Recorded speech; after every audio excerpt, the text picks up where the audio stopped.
Of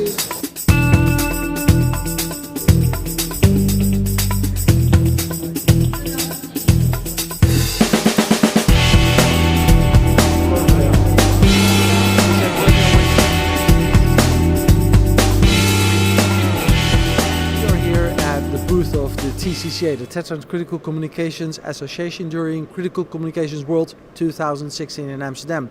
We're talking to Mladen Vratonjic. Very well. Yes, he's the chair of the TCCA since 1 year now. In 1 year, a lot of things have happened. But first, coming back to the event, Mladen, the event is bigger and better than ever before. That's what I hear every year, but that's true, is it? Yes, indeed. You are going to hold this, yes. Yeah. Indeed, it is true, because the numbers say that. Tomorrow, till the end of the day, we had 3,300 and something delegates who passed through the door. We have 5,000 pre-registered delegates, but that doesn't count, of course. And we have more companies than ever. We have more than 50 companies that are exhibiting for the first time in our event. And also, I would stress that we have some very well-known companies that are back in all its glory. For example, Nokia is back. You should see the booth of Nokia. Also, Ericsson is here, which makes me confident that this is the real and one and only critical communication, world critical communication event. Yeah, and it seems to me that event is broadening its horizons a little bit, right? Where it used to be, of course, started with the Tetra event. Now it's critical communications in general, but a lot of smaller companies offering a lot of niche solutions focused on future technologies. I really appreciate the presence of the small companies who can bridge the gap between the technology we have now and the technology we expect to use in the future. Because you will see many users expect that Tetra will stay here for many years. But yeah, and the report actually says that it will stay there. 5-10 years using of Tetra. Of course, the demand for broadband is growing, and the circumstances change. The challenges in public safety are much higher than they were before. Technology is changing. We should not underestimate the need for applications that is driven by technology development. For example, you can have applications today which you haven't idea before that you can use them for public safety. If you look at as a strictly from technology point of view, there is only one application that cannot be used now that really requests broadband, and this is live video streaming and dispatching. But when we go into the future, new applications will come for sure. Some existing applications will be able to be used much more efficient, faster, and effective. So but let's come back to where we started. The small companies are the ones who can help to build the bridge between Tetra and broadband. Because Tetra will stay here, broadband will be there, commercial broadband, before the standardization process ended about critical communication broadband. But interconnection of the systems is something that is feasible on the network layer, on application layer, on the devices layer. It's going to work, and it's going to bridge this gap in the next 5 years, I would say. And there is a huge amount of work that the TCCA does with supporting the 3GPP, is that correct? There's a lot of work to be done also, and that's what a lot of people don't see. Yes, indeed, because we are 3GPP market representation partner. We have made special group within TCCA. It's called CCBG, Critical Communications Broadband Group, with the aim to support development of the standard. Many of our members, well, actually, we advocated and for 3GPP to form the SA6 group, which is dealing exclusively with public safety or critical communications feature. And many of our members are members of 3GPP, so we try to coordinate their presence there and our efforts to achieve the standard that can cover critical communication needs. And when we talk about a TCCA, a new board has elected, 4 new board members have been elected during the AGM. A lot of people were representing different companies. We have seen now a quite conservative selection, or am I wrong?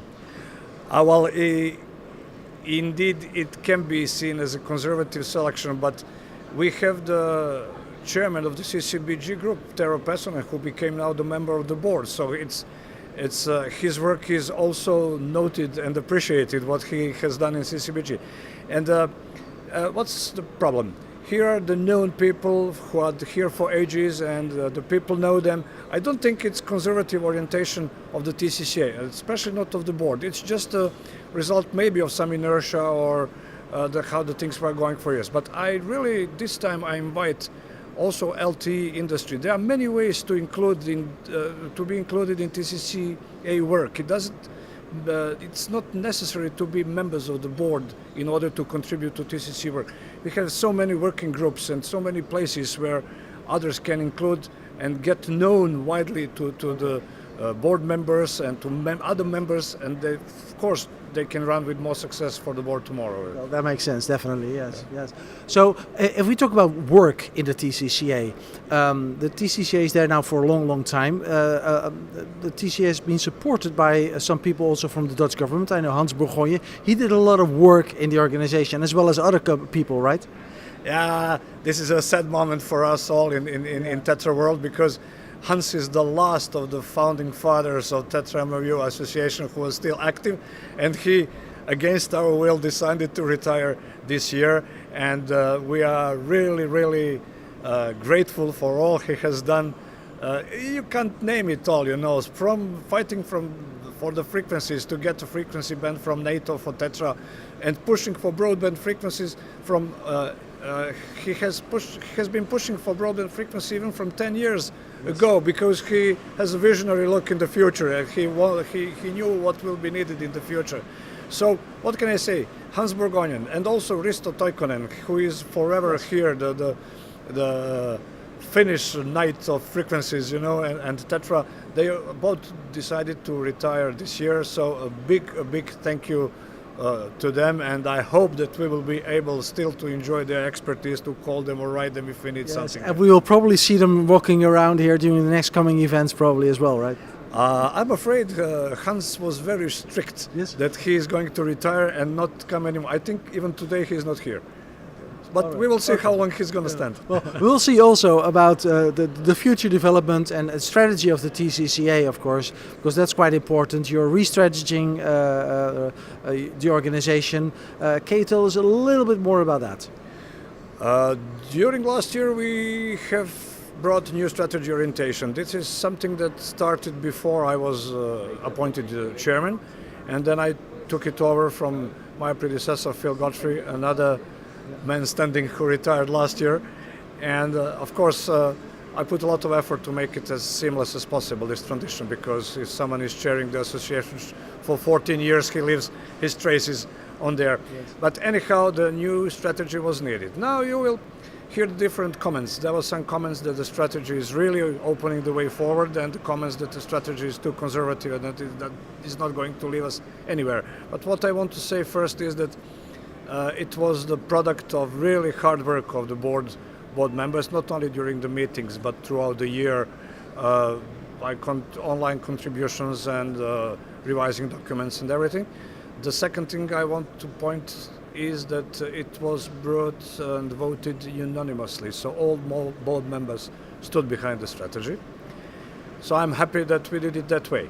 The strategy itself, I believe, that opens more space to other technologies, present and past and future, and that we will be able to focus more on the real user needs for critical communications, and try to, again, what is anyhow our duty, to facilitate the communication between the industry, users, consultancy and other stakeholders in providing the critical communication services that are should for the users. And of course we try to be in line with the future requirements, as we spoke before, with that our efforts in 3GPP standardization, frequencies and other things. Okay, well, I'd love to talk to you in 1 year's time, and I believe next time at the CCA of CCW?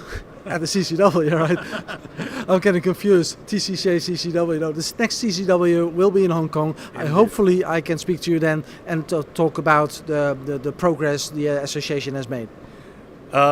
First, I'm glad that we are going back to Hong Kong, because who doesn't like Hong Kong? And I think it's a really nice place for holding events like this, and the opportunity to test our worldwide presence, because here this time it looks like the world is here. Really, we have people from all over the world.